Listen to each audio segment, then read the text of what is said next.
Hello, Jim Howard here in Fort Worth, Texas. And today's date, it's right up above. It's, hmm,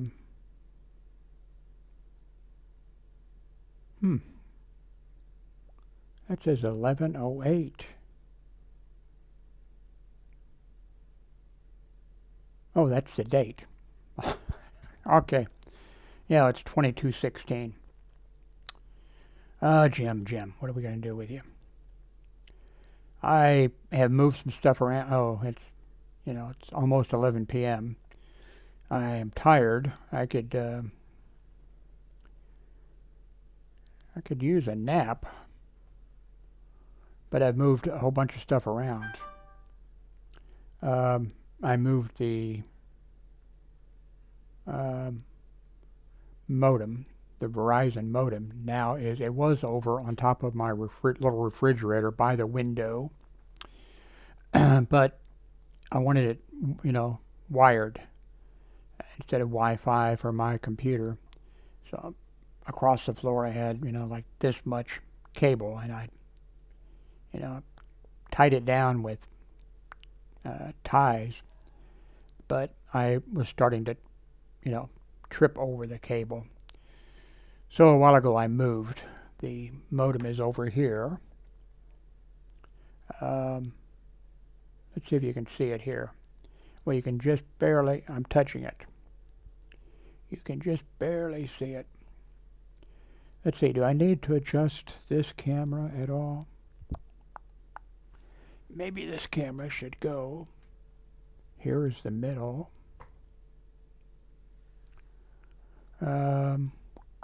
Maybe it should go a little further down. Well, I could turn it this way. Except that thing is tightened up so much it turns the whole thing.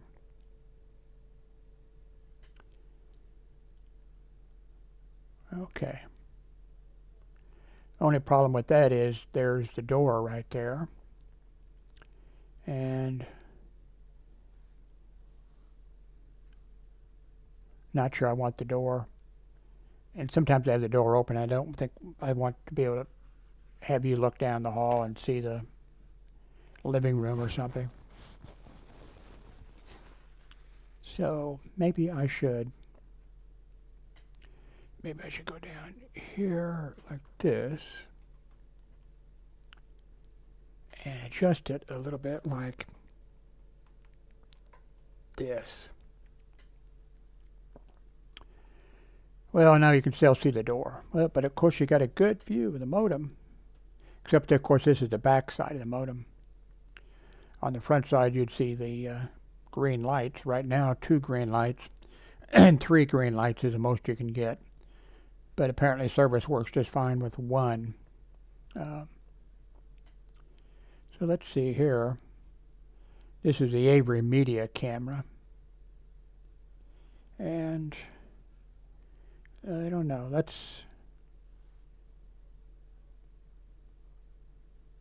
I wonder if this should be.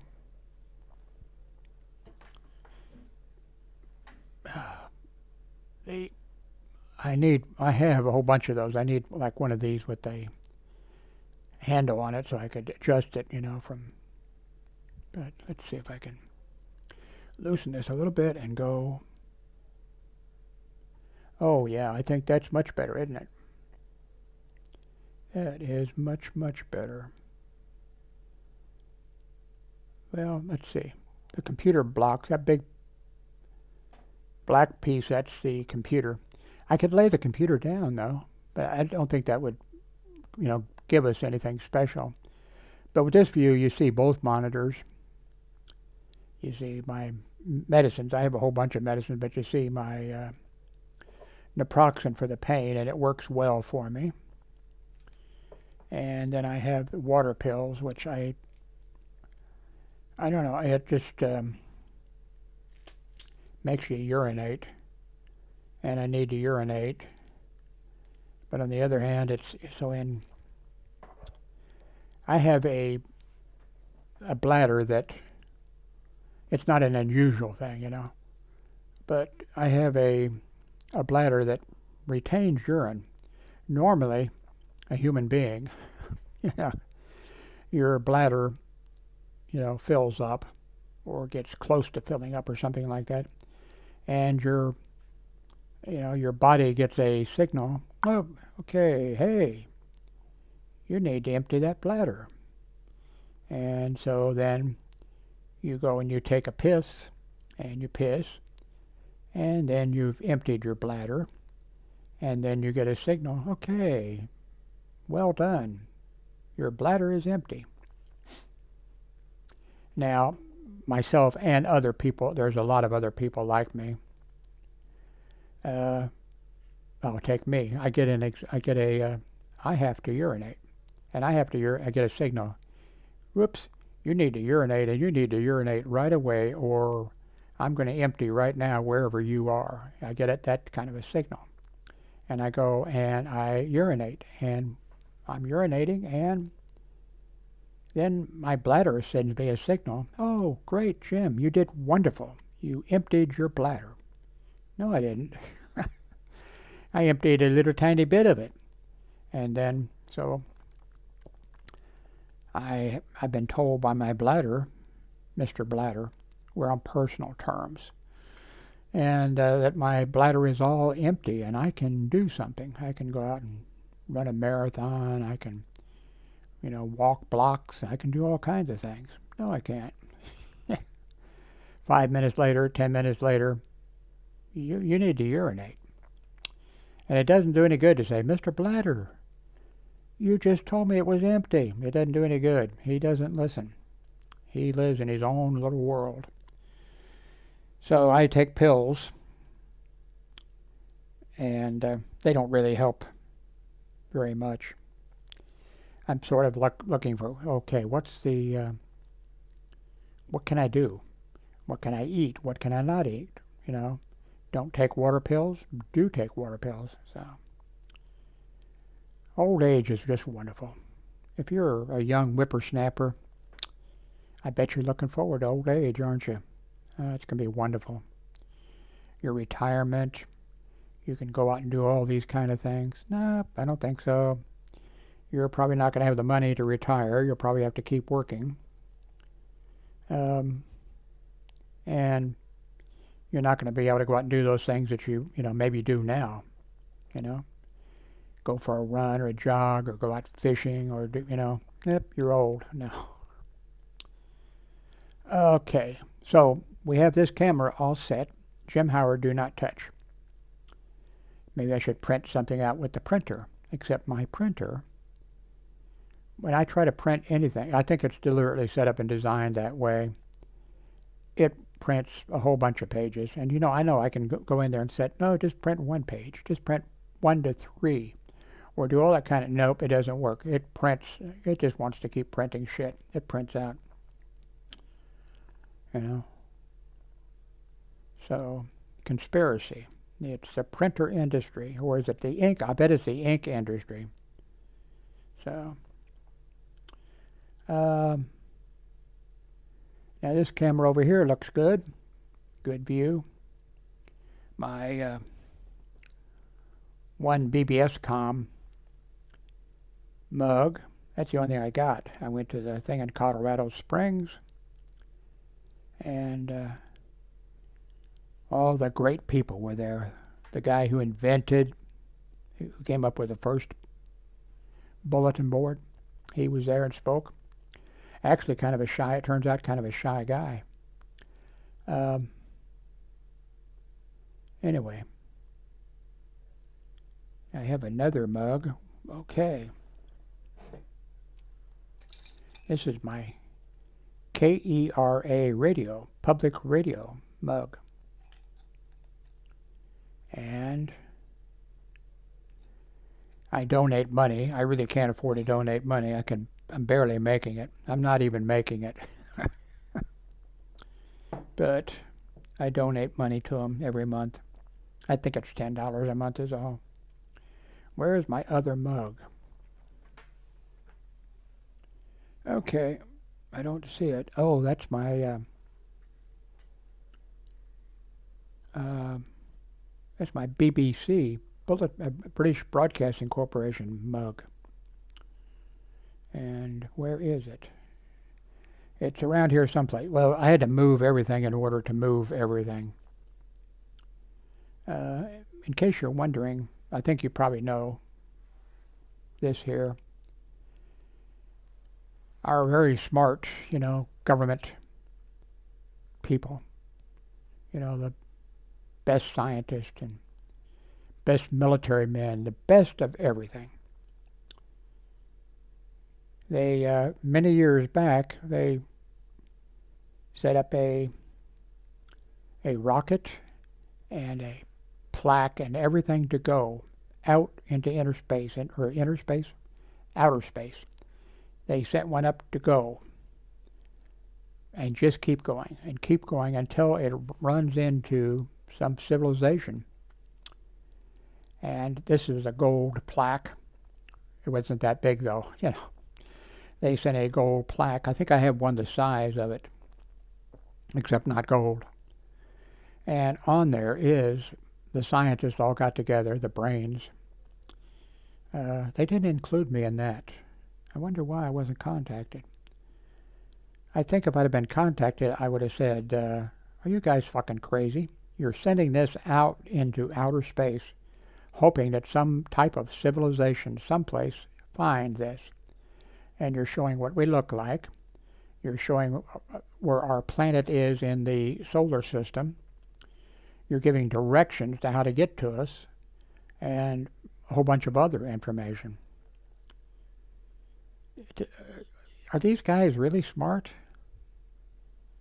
I don't know. So it's going there. Maybe the only good point is if it does make contact with somebody out there, then they'll get together and they'll decide. Maybe what they would decide is, hell no, we're not going out there. Those creatures, they may be, maybe they'll eat our type of whatever we are, Maybe they would go someplace and maybe they would be, this tall, and look how big we are. Of course, maybe it goes someplace and, their creatures are the size of our planet or something. Who knows? I guess the good point is, especially with me, I'm 82. By the time they mount something to come here, I'll be gone. So, anyway, I think we have some good views. Jim Howard. Yeah, I have a schizophrenia. I'm multiple personalities. I'm talking to the other one. Sorry. What was my thing? Oh, I'm telling you, don't let Jim move anything.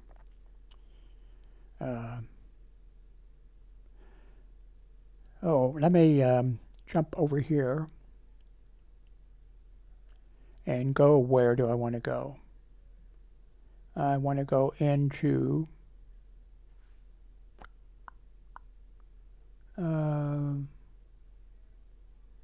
want to go here and want to go to, here's the views, by the way, over a little period of time here. 19 hours ago, this video that I made got 118 views. A day ago, I had a video here that had 140 views. And here I had the video that made 1.5 thousand views. That was 3 days ago.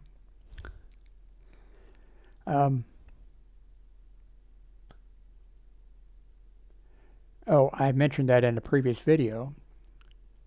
You people do know that it is a requirement that you have to watch every one of my videos. What else do you need to do? You need to subscribe. You need to subscribe, or else there will be ramifications. There will be problems. So have you subscribed? Are you feeling lucky? Better subscribe. Are you concerned about evil spirits casting spells on you or something? Then you better subscribe so that doesn't happen. Oh, you can't see that. I went to all this and you can't see it. Okay. I was doing this. So let's go here and see what we can pull up.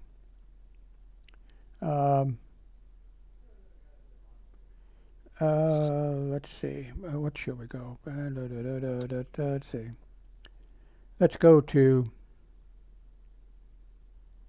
I don't know where I want to go.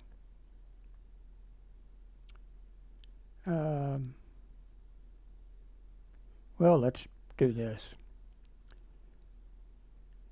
Here's the home view of this. See, right underneath the banner, and then right underneath the, this area here. Well, you can't see that. Okay. No, you can see that. Okay.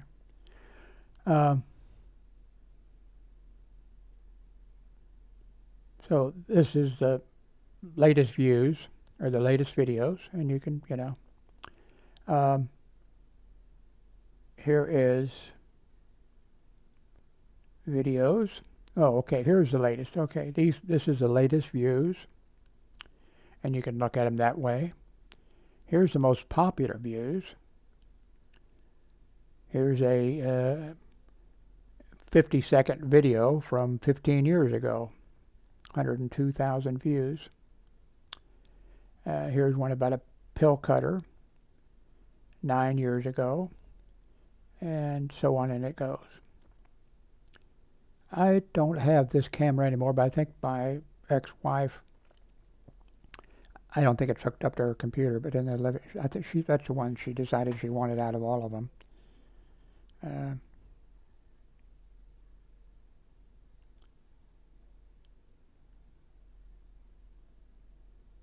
Yeah, here's a video from 11 years ago where I got a food steamer, and I got some tacos. Kind of funny.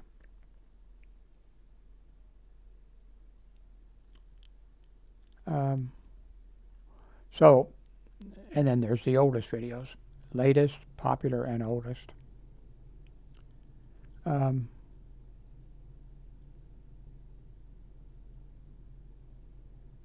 I was a handsome guy. Look at me. From 17 years ago. All my life I thought I was, all my life I thought I was old. Part of that is both my parents were alcoholics, Jim and Betty. That's what I called them. I think for 17 years I've been maybe mentioning on here, did anybody else call their father and mother, by their name? I did. I don't think anybody's ever said, yes, oh, I did it too. I was the only one. I was a genius, wasn't I? Here's a video that I made 17 years ago about the St. Joseph Hospital shooting, but I have made videos after that where I went back to that subject and discussed other things. Probably some of it was, repeats, but a lot of it was actually new, information, which is surprising. My rent-a-cop arrest. 16 years ago, I talked about the day that John Kennedy died. And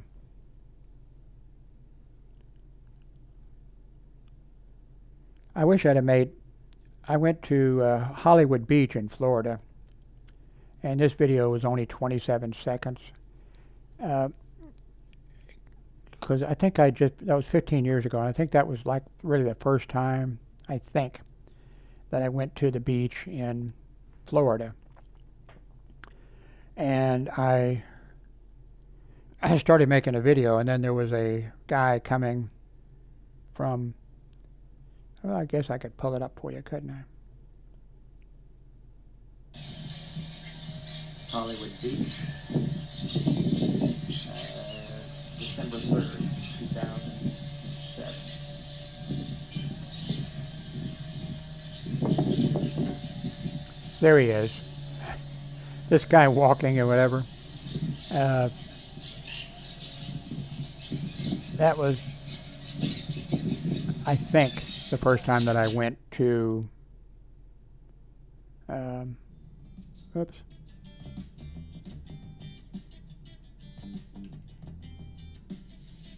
I don't know whose video this is. I'm going to stop. Oops, guess I got to stop here.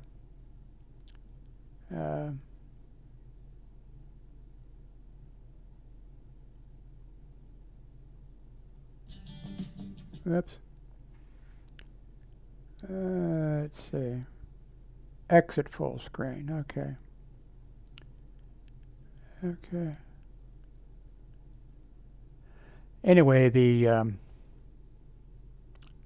I think on that video that I was making, I went there with my camera and started making a video. I thought this is going to be really neat. I'm going to, love this because I could post them and stuff like that. And then there's this guy coming across the beach, and I think he, kind of looking at it from, I think he might have been my age or something. I mean, my age now, he might have been 82 years old or something, and he's got on these swimsuit. I guess it was a swimsuit. And I thought, I don't think this guy wants to be seen in a video, but I guess he probably did, or he wouldn't have been there wearing that. But anyway, I stopped at that point after 27 seconds. And then I realized at some point when I was in for the 6 or 7 years that I was in Miami, that that people don't mind what they're seeing in. I loved Florida. I wish I could have stayed. I didn't like Miami as much.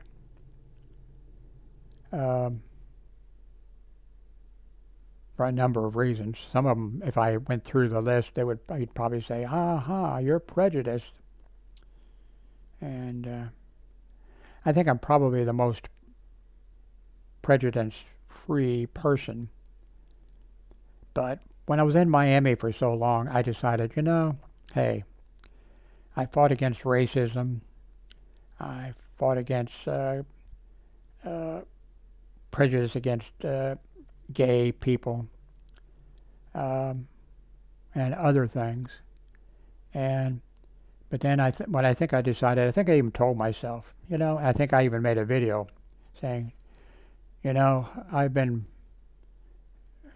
fighting against prejudice and racism and all this kind of stuff. But after being here in Miami, and I think I need to be allowed to be prejudiced against Cuban immigrants or people that speak Spanish. I'm not sure what I decided on.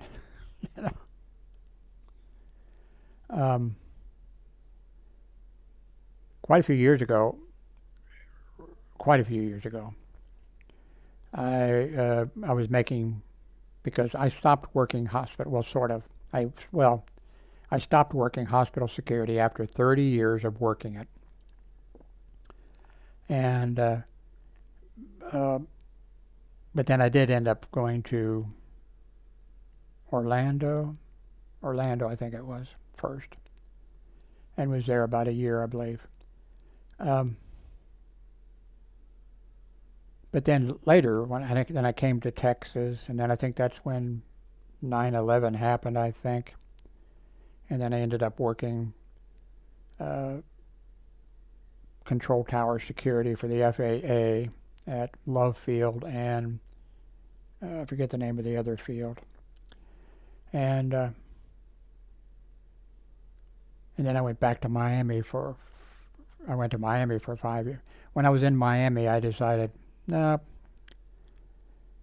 One reason I think I decided it, or maybe it was just an excuse, is because I thought when I went down there, especially when I went to Miami, and the circumstances, of me working with, first I worked I worked mall security for about a year, and everybody else was Hispanic, I think. I think they all were. All the security people. And wow.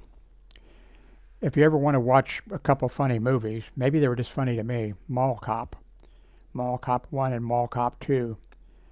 And you'll see a uh, mall security officer, it's a comedy, so it's making fun of him. And, it was like a documentary. But anyway, um, um, when I was down there too, I thought, okay, I don't speak any Spanish. I'm lucky I can speak English, especially with my hearing. My hearing was bad and got worse, but it was bad when I was in first grade, I think. Maybe it might have been second grade. Well, I think it happened in the first grade, and so made it extremely difficult for me to hear words where the sonics were used. I'm not even sure in grade school. I'm not even sure they teach the same. I've heard of like new math and things like that, and maybe they teach it differently. But at some point, second grade, third grade, wherever they teach that in a Catholic school, the nun and the students, in the classroom, they were sounding out the words so they knew how to pronounce it and so they knew how to spell it or whatever. And I just started, I guess I'll just reread. It doesn't make any sense to me, I don't hear any differences in the words, and that was the important part. So I guess I just read Dick and Jane over again. Kind of hoping that maybe Dick and Jane, maybe kind of hoping that Jane's dress would fly up or something when they were doing Humpty Dumpty fell down. I don't know what I was thinking.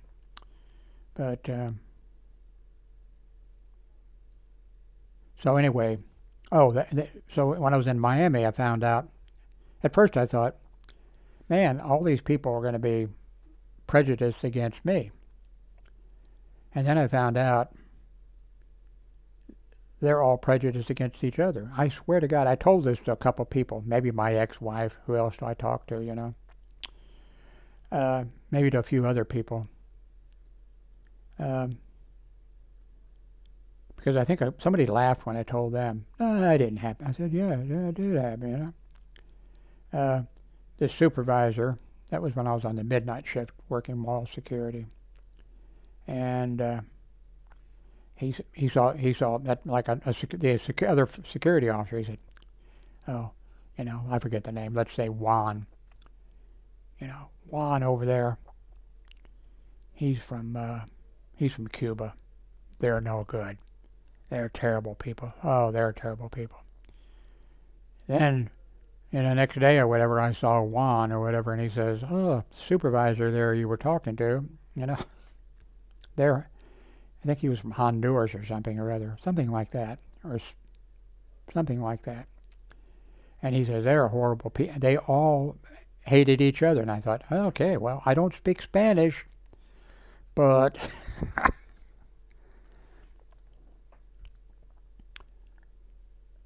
this guy that was the supervisor of the security on the third ship, that was from, I think, Honduras. I think it was, or not San Salvador, Honduras, I think.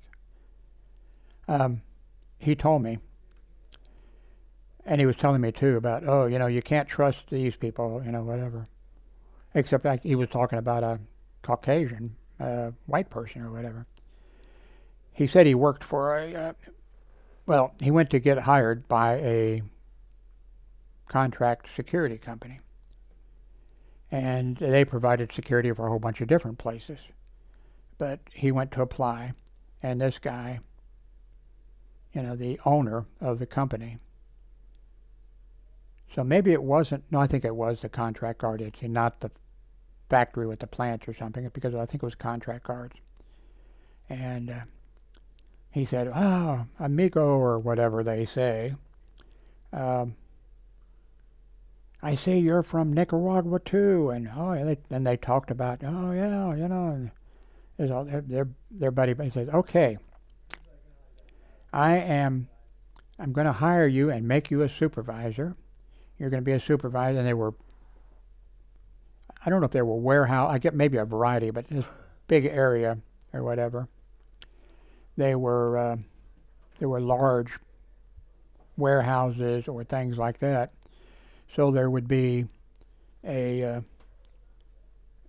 security person for that facility. And then this guy was a supervisor, so he would go, to different warehouses, check to make sure the person was doing what he was supposed to be doing and all that kind of stuff.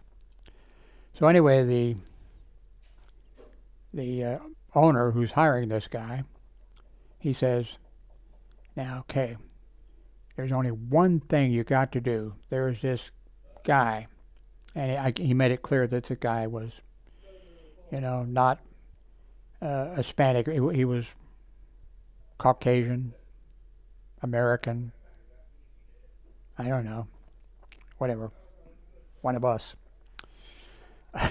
And he says, I want you to fire him. And I think he told me, what can I fire him for? I don't care. Just fire him. The only reason you're getting this job is, well, you're from the same country. We're from the same country. But that won't keep you your job. Fire that guy. And the guy said, okay, yes, sir. And I went out. So 2 or 3 weeks later, I think this was the guy who told me, the boss calls this guy in. What's wrong with you? You haven't fired this guy. Fire him. Fire him. I want him fired. Do you want this job? The guy, yeah, I want this job, And I think he even asked the guy, what reasons, what kind of, he says, I don't care, fire him for anything. And the guy got called in again after a period of time. You haven't fired him. I'll fire him.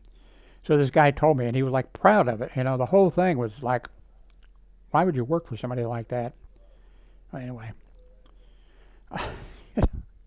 why wouldn't you say, fuck you, I'm not firing something? Anyway, so what this guy did, the supervisor, the guy who is now supervisor in Miami, and he's telling me this story. He said, I went to him and I said, okay, I want you to leave here and go over to that warehouse that's over there, and that'll be your new assignment. And the guy says, well, I thought I was just supposed to stay here, no, I want you to go over there and that'll be your assignment. Okay, yes, sir. So I went over there. So I guess an hour or two later, this guy comes back, goes over to him and says, what are you doing here? Well, you told me to come over here. I said, I don't care. I don't know what this guy said. He may have said, I don't care what I told you, but you're not supposed to leave the post. You're not supposed to leave the post ever, unless it's lunchtime or unless you're relieved or, whatever. And he says, you're fired. He said that guy cried. That the guy he fired was crying because he had lost his job. And I thought, God help us. But, this guy, by the way, the supervisor then that I was working for, and it was on the third shift,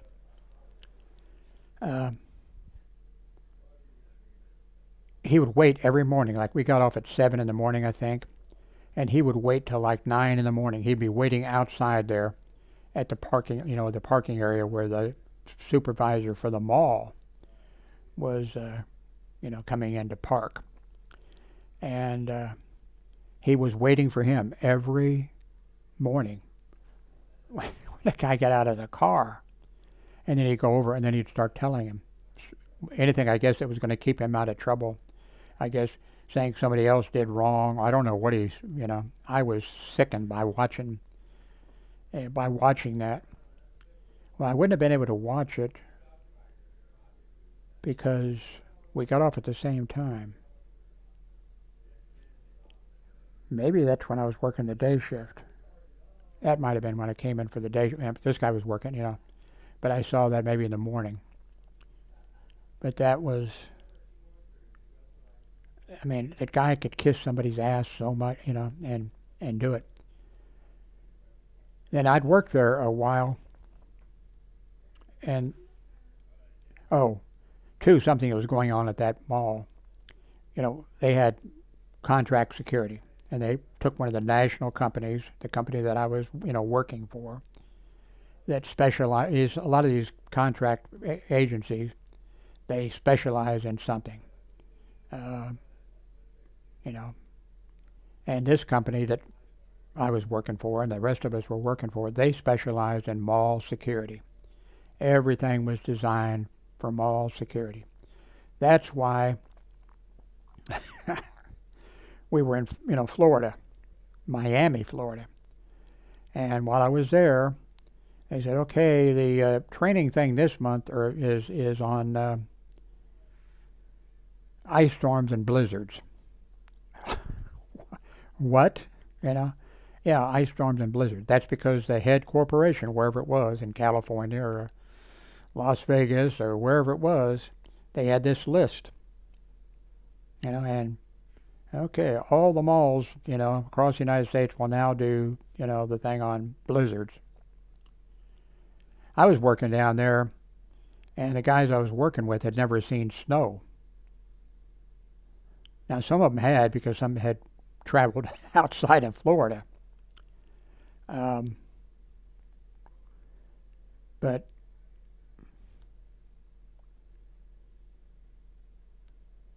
the stuff was amazing. Oh, yeah, okay.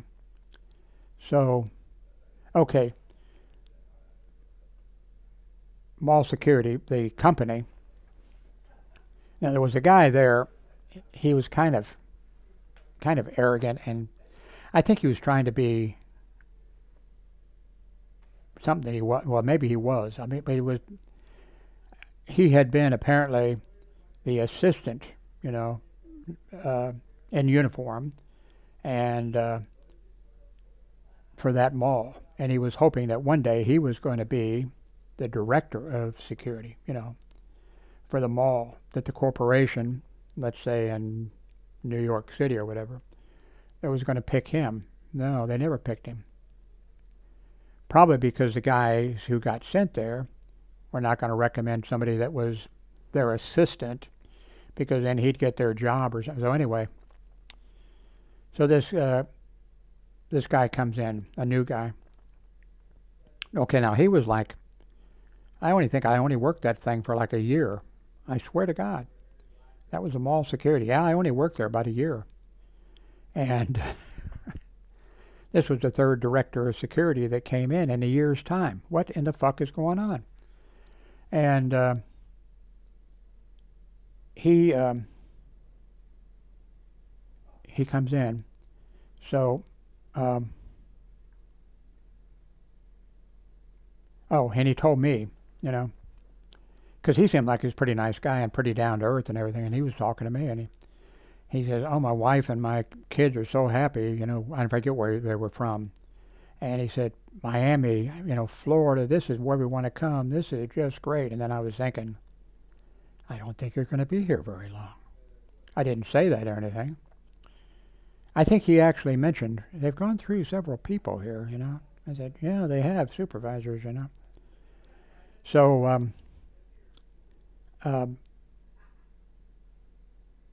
So, okay, this guy was brand new and just showed up. And by this time, I was about this whole thing of mall security and the way things were working there. The fact that every one of these security officers that I was working with was not of the caliber that I didn't think, like one of the rules for the for the mall was that you couldn't take pictures in the mall, the shopping mall. That was a rule. It was a rule. And so, and I saw right away what was, when I was getting orientated for the week or two, got orientated, by a nice, she was, well, I think she probably had some,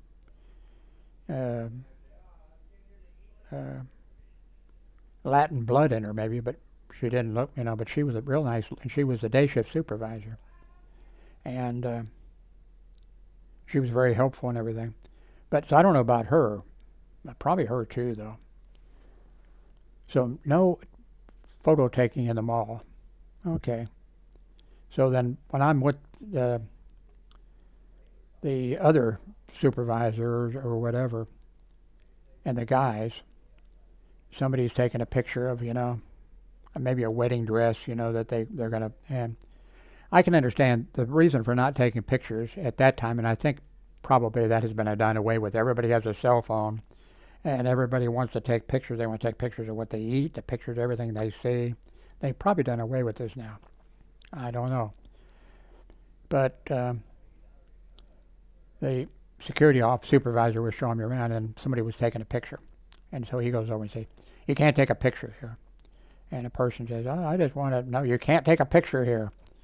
And I'm not sure what that one, but some later that I was, after, and I told this guy, the supervisor, because I maybe with that one he says, "You'll be arrested for doing it." And so when we got away, I said, "You can't arrest somebody for taking a picture, maybe anywhere, but you can't take a picture of them. You can't, oh yeah, it's, And then we had a situation that came up much later with this, okay, that was a midnight shift supervisor. And I forget, well, there's some details to it. It was the mall was closed, and there was more to this thing.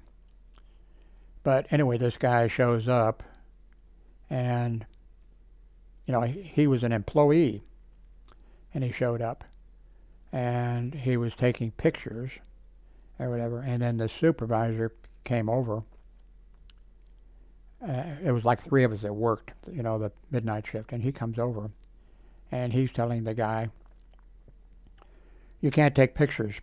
And the guy says, I can take pictures." And he says, "No, I said, so he's telling him, I'm going to arrest you. I'll arrest you for taking pictures or whatever." I said, "Sir, can I talk to you a second? You can't arrest him for taking pictures. Now, you can give him a trespass warning. You can tell him you are trespassing, and you have to leave the mall, whatever you want to do along that line, but you can't," and he went ahead and told him, that he would be, he was, he left. He came back. Yeah, that's a story too. He came back, and in fact, I told this guy he's going to come back. It was like 2 a.m. or something like that. I told the supervisor he's going to come back, and then he's going to be needed. You need to, arrest him for trespassing, and then I forget how else it came out. He says, "Well, he works, and he's going to be coming in at 5 a.m. or something because he works on the other side of the mall for that really fancy place that everybody loves eating at." I couldn't believe it. I mean, man, I never saw that, whatever that place is. People lined up to go, those waiting lines outside to get in to eat it, and there's a chain of them. So anyway, he told me, well, he'll be coming back. And of course, he was drunk, and I said, when he comes back, I said, I'll call you. And no, I think he came up. So I called him when the guy showed up, and I said to the supervisor, "Okay, don't take him through the mall," which, that was a short way to go. Don't take him through the mall. Take him around the whole outside of the place. And then the mall. And I didn't care whether he walked around or I didn't care whether he drove him around, but I said, "Don't take him through the mall." And he said, "Yeah." And then he took him right through the mall, and then left him over there at the thing. And then, of course, there was also an immediate call from the supervisor of the restaurant saying, I just fired this guy because he's drunk. Will you come and escort him off the property or whatever? These guys, they just wouldn't listen, and they didn't understand, basics. How to get on that subject? Oh, I didn't even, okay. So I knew I wanted out of this. When I was on the midnight shift, the guys I worked with, they all spoke Spanish. So occasionally they would put me in dispatch because some of the guys didn't speak enough English. I thought that they did. I thought that they understood but I guess, they didn't understand. So it was kind of hard having them in dispatch when, so sometimes they put me in dispatch. So I'm in dispatch, and then there's the supervisor, and there's a guy on the outside patrolling, of course, and they're speaking Spanish. I'm the dispatcher. They're speaking Spanish to each other. And so then I get a call from the guy on the outside, who was a young guy, and they eventually fired him. And he was, man, what a fuck up he was. He lied, everything else. He had something going on with some female who worked there, and she parked in the front parking lot or whatever, which employees were not supposed to park there, but she was. Well, he had, I don't know whether they were fucking and he wanted to, and she wasn't screwing him anymore, or I don't know what, but he was out to get her. And so when he tells me, now watch this person, see this car here, this belongs to so-and-so, watch this and that, and then I said, now wait a minute. If you've got some kind of trouble with this lady, don't bring it into this workplace. If you've got some kind of trouble, solve your problem someplace else, and don't get me involved in this. So he was pissed at me. And so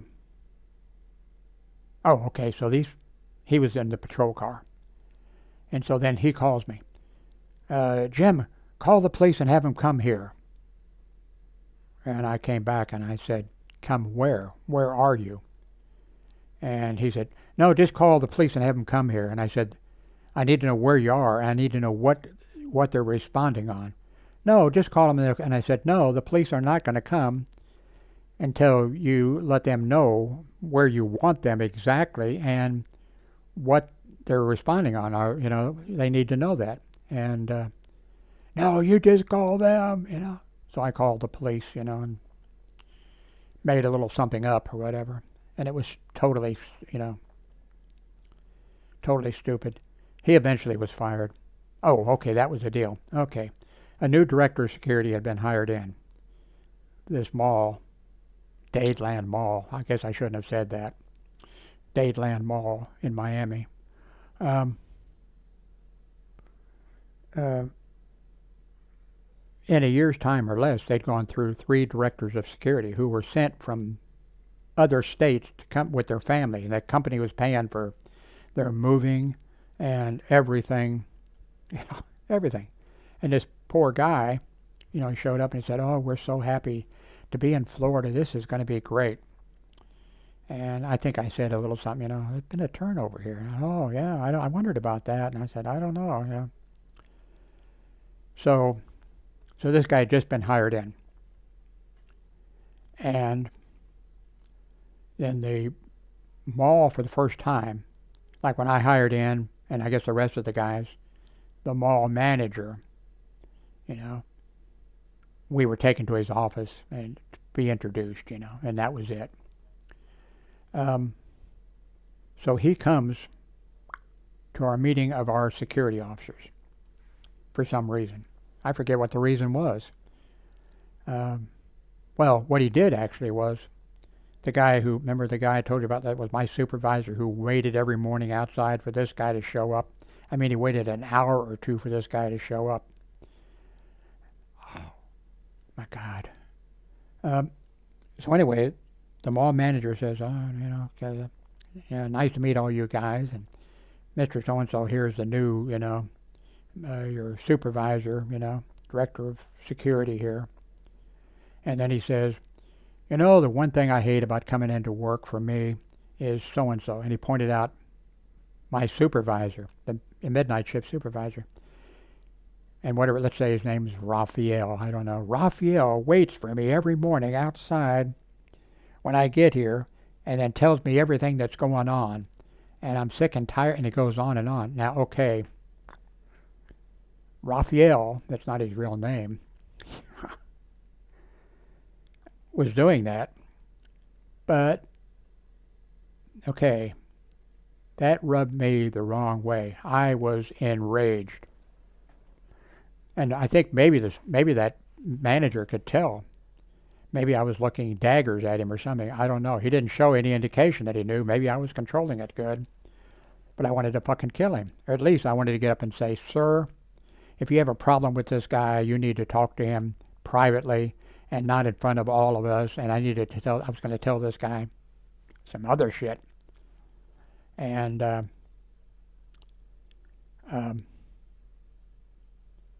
but there was that new manager, the manager who had come here and just told me that he was so happy, to be there, and that his wife and kids were happy and they were going to love Miami and all that kind of stuff. So a few days later, I just couldn't take it anymore, and I quit. Not exactly. Well, I quit, yeah. But there's more to it than that, but you have to go find that video, and I don't know where it is. But a few days later, I quit. And then the manager who had been hired in, the security manager, he sent me an email to me, and I was fired, No, I quit. Okay, I quit. And he sent an email to me, and he said, Jim, can I ask you something? I said, sure.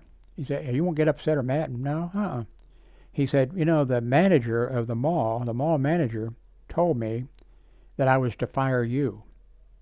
And I said, for what? He said, they had emails.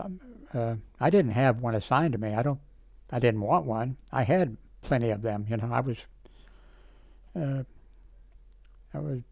doing stuff before the mall managers were born. No, I wasn't that old, but I already had an email address, And so when I sent an email address to the boss at the mall saying whatever it was, I can't think what it would be, I don't think I ever asked for a holiday off or whatever. I don't know what it was, but I sent an email, or maybe about turning the uniforms in or something, that I turned the uniforms in to so-and-so on the midnight shift, etc., whatever, and all this stuff was turned in, something like that. And then he sent an email back, said, Jim, can I ask you something? I said, sure. And he said, the boss, the guy told me that I had to fire you. And he says, I don't think now this guy, by the way, was already fired. So he'd have been fired like in a month or two or less. Poor guy. Anyway, he says, no, I think he was still working at that. Yeah, he was still working at that time, because he said, he told me that I had to fire you. And he said, how could I fire you? And I couldn't fire you, could I? And I said, yes, you could.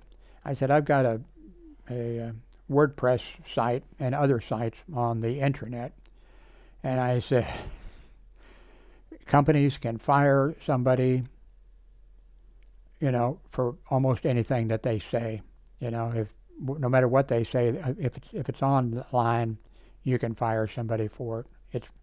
Cases have already been decided. And I said, so you could have, And I said, did he tell you why? And he says, yeah. He says, when you wrote me, then he had, your domain name or something. He didn't understand too much about that. He had your domain name. And he went to it, and he found your site. And he saw a naked man and woman standing in in the water, the ocean water or something like that. And I said, I put a link to, I put some links to nudist sites, and I did a thing about nudist sites or whatever. I said, that must be it. And I said, but anyway. So then I went and looked. There was nothing on my site. No nudes. 0 nudes. And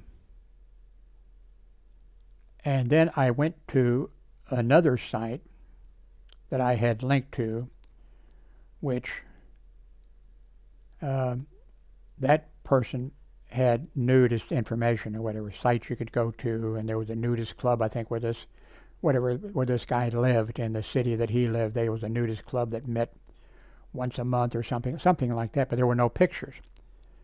But then the link that guy had went to another site.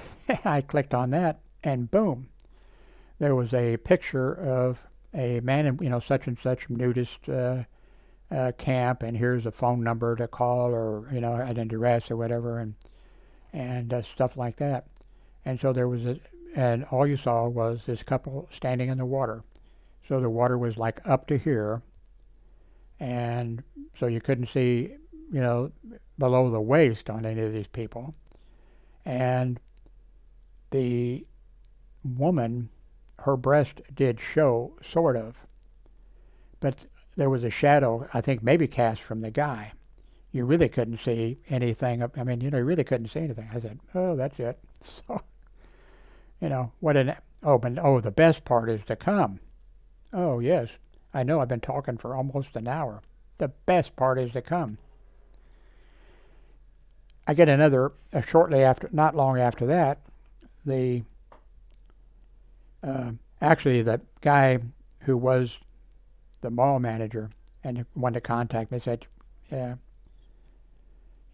he wanted me to fire you. Of course, I quit before he could fire me. I didn't know he wanted to be fired. I just still quit.